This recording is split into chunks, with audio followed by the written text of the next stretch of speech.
Halo semuanya, dalam video kali ini saya akan membahas mengenai ulasan artikel dengan judul Moderasi Manajemen Laba, Kualitas Auditor Eksternal, Strategi Bisnis dan Pelaporan Berkelanjutan Kinerja Ekonomi yang ditulis oleh Ari Eksandi dan Vinola Herawati. Mari kita ulas bersama-sama ya.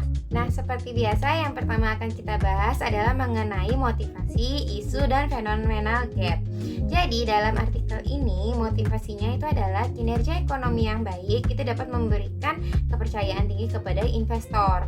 Nah, isunya ini tuh berawal dari isu pemanasan global atau isu kerusakan lingkungan, di mana isu sosial ini itu menjadi sesuatu yang krusial dan menjadi perhatian publik, sehingga isu ini berkembang menjadi isu strategis bagi perusahaan. Jadi perusahaan itu berlomba-lomba untuk memperbaiki image atau pandangan masyarakat terhadap mereka, karena pandangan masyarakat akan berpengaruh sekali terhadap kinerja perusahaan mereka yang berselanjutnya. Jadi seperti kayak misalnya pemasaran atau penjualannya. Oke. Nah, untuk fenomenal gap-nya ini peneliti menunjukkan bagaimana tingkat pengungkapan dapat memberikan keuntungan finansial bagi perusahaan. Jadi, karena kan saya sebutkan sebelumnya, image atau cara pandang masyarakat terhadap perusahaan itu penting. Jadi, dari kinerja perusahaan ini bisa dilihat itu akan memberikan keuntungan finansial bagi perusahaan. Perusahaan dengan image yang baik, lebih baik dibanding di masyarakat, cenderung akan memiliki keuntungan finansial yang lebih karena kepercayaan masyarakat dan kepercayaan investor itu termasuk kuat kepada mereka gitu. Nah, menurut saya di sini peneliti telah dengan jelas mencantumkan motivasi, isu, dan fenomenal gap dengan baik di bagian pendahuluan artikel. Jadi baru di pembukaan saja saya bisa melihat, oh ternyata penelitian ini itu dimotivasi atas apa, isunya dari mana, dan fenomenal gapnya dari mana. Jadi ini tuh menurut saya sudah sangat bagus sekali karena tiga hal ini sudah dicakup semuanya dalam pendahuluan. Selanjutnya adalah mengenai artikel-artikel utama dalam penelitian. Di sini sudah saya cantumkan beberapa nama peneliti yang artikel-artikelnya digunakan dalam penelitian ini. Bisa dilihat ya dari layar. Di sini itu menurut saya peneliti telah dengan jelas mencantumkan teori yang ia gunakan beserta dengan tahun penerbitannya.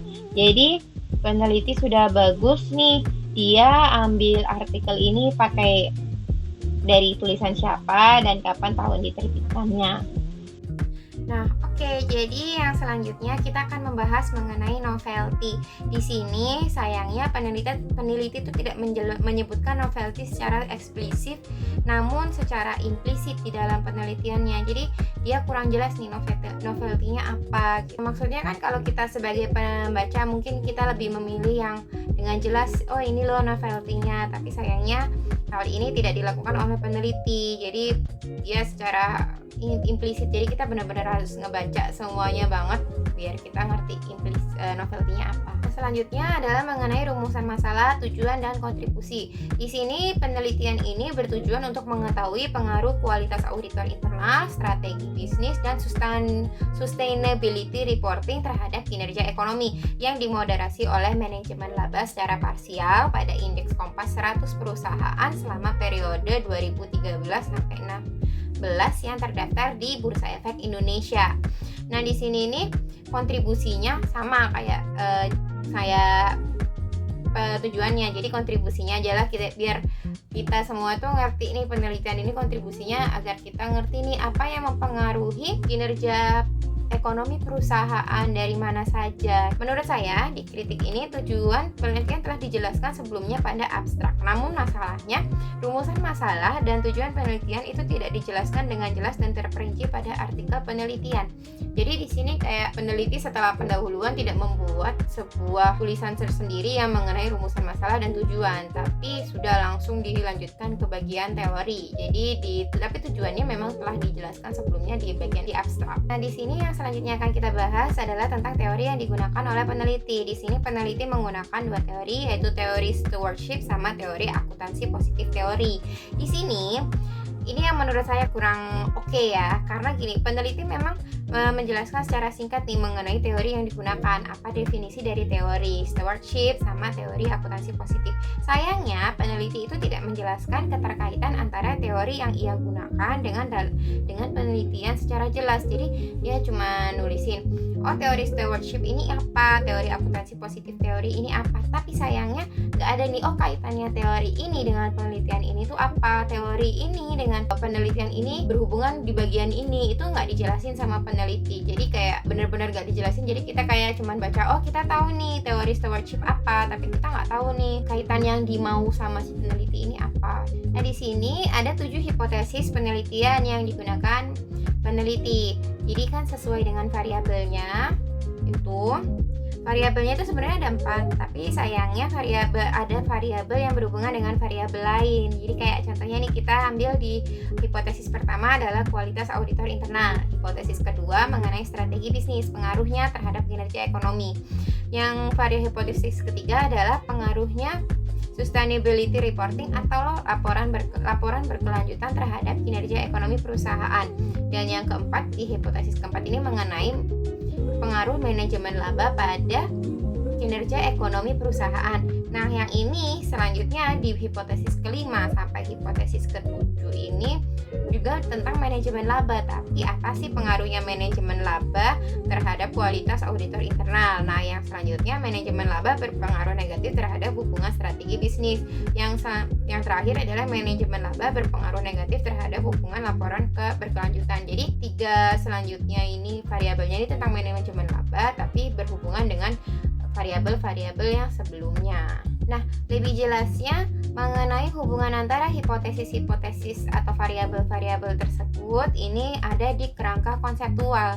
Jadi kinerja ekonomi atau economic performance itu yaitu Y itu dilihatnya dari return of asset. Nah, ini nanti di sini udah ada dijelasin kan, tadi udah di H dari hipotesis pertama apa, hipotesis kedua apa, dan hipotesis ketiga apa. Nah, si earning management atau manajemen labanya tadi itu berhubungan sama hipotesis yang ke atas, yang ke hipotesis 1, 2, dan 3. Jadi ini ada tanda panahnya. Si hipotesis yang dengan economic performance sama yang manajemen laba ke economic performance, juga sama manajemen laba ke bagian yang di variabel 1, 2 sama yang ketiganya. Nah, selanjutnya adalah mengenai metodologi penelitian. Di sini metode penelitian yang digunakan peneliti adalah deskriptif kuantitatif. Data yang digunakan adalah data sekunder dan populasinya itu menggunakan perusahaan indeks Kompas 100 yang terdaftar di BEI pada periode 2013 sampai 2016. Untuk teknik pengambilan sampelnya menggunakan purposive sampling. Di sini saya memiliki kritik ya. Jadi meskipun informasi yang diberikan pada artikel ini cukup, namun peneliti ini tidak secara menjelaskan dengan jelas atas metodologi penelitiannya. Jadi dari populasi sekian, perusahaan yang sekian, dia udah ngambil berapa sampel, itu nggak dijelasin sama peneliti. Jadi kayak dia cuma bilang populasinya dari BEI yang terdaftar di BEI 2013 sampai 2016, tapi dia bilang dia pakai teknik purposive sampling, tapi dia nggak bilang samplingnya kita ngambil berapa, dia tidak menyebutkan hal itu. Nah, yang ini mengenai adalah hasil penelitian. Jadi di sini peneliti menjelaskan kalau dia menggunakan uji kelayakan model, koefisien determinasi, UJT, dan analisis regresi data panel. Memang di sini peneliti menuliskan hasil data, namun sayangnya peneliti tidak menampilkan hasil pengolahan data. Jadi biasanya kan kalau kita mengolah data nih, kita akan melihat tabelnya, akan disajikan tabelnya. Di situ peneliti tidak menyajikan tabel tersebut, tabel hasil pengolahan data tersebut pada artikel, tapi dia sudah langsung mengambil angkanya. Angka untuk yang uji kelayakan model kita dapat segini, untuk yang koefisien determinasi kita dapat segini, UJT kita dapat segini, analisis regresi data panel segini, tanpa kita bisa melihat tabel pengolahan data. Tapi peneliti telah memberikan penjelasan lebih lanjut mengenai hasil-hasilnya. Nah, sekarang kita akan membahas mengenai kesimpulan yang dibuat oleh peneliti. Di sini kesimpulan pertama adalah audit internal itu memberikan pengaruh positif terhadap kinerja ekonomi. Untuk strategi bisnis juga memberikan pengaruh positif untuk kinerja ekonomi. Nah, untuk yang sustainability reporting itu ternyata tidak berpengaruh sama sekali terhadap kinerja ekonomi. Manajemen laba memberikan pengaruh positif terhadap kinerja ekonomi. Nah, untuk yang manajemen laba itu ternyata tidak berpengaruh terhadap audit internal manajemen, tapi untuk terhadap strategi bisnis ternyata manajemen laba ini memberikan pengaruh negatif. Nah, kalau untuk yang sustainability reporting ini ternyata manajemen laba tidak berpengaruh.